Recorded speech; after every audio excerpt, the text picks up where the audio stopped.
Let's move on to a prettier story. I want to talk about Christie Brinkley and your visit to her home. She looked fantastic. Oh, I am so excited for everybody to take a really good look at Christie here. She turns 60 on Sunday, and you're not going to believe what she looks like. It is ridiculous. So as a favor to everybody, I said, Christie, what are your secrets? Well, she was kind enough to invite me inside of her Hamptons home, where I sat down with her family, even her dogs, and I really got to know her. She even opened up to me about dating. How does Christie Brinkley meet men? Because they all want to meet you, you know.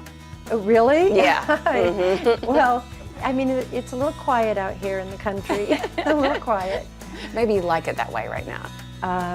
I've really enjoyed being single for literally the first time in my life. And it's very slippery. Snow is slippery. Christie welcomed E.T. to her lavish Bridgehampton home to be the first TV show to talk to her about turning the big 6-0. And if this is living in the country, well, I like it. Oh my gosh, it's so beautiful out here. As pretty as she is, Christie has been unlucky in love, married 4 times, most famously to Billy Joel and the architect Peter Cook. How do you find love again after divorce? Do you want to find love again?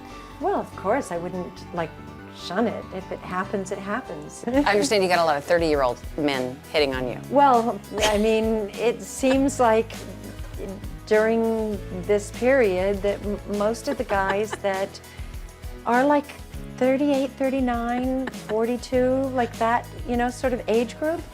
And it's funny because I think that at that age, they have nothing to prove. They're very confident and they just, you know, do what they want to do.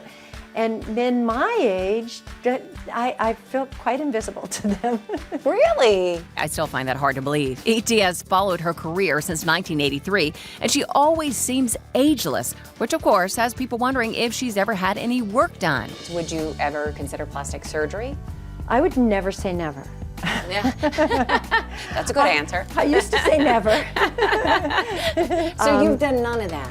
No, I'm not saying that. I've tried Botox. Well, Christie's certainly not just a pretty face. She's got many accomplishments, including her savvy business ventures. And one of the reasons she opened her home to us was to talk about her hair-to-wear collection of extensions, wigs, and accessories. Everybody in this room gets Christie Brinkley headwear. Yes, I'm sure the headwear makes a difference, but I look at her on camera, I look at that picture, I want to know what she looks like up close. Is she that pretty? Even better. I promise you, and I honestly think part of it's because she's such a positive, nice person. I'm not just saying that. I think some of the beauty comes from the inside. Well, speaking of beautiful, you should see her daughter, Sather. She is the spitting image of Christie, and she's following in her mom's footsteps, and she's going to be telling us about that tomorrow. She's turning 60 and I'm turning 16. Christie with her look-alike model daughter. She'll pick me up from school in her pajamas and I'll be like, Mom, did you not get out of bed today? Okay, cut.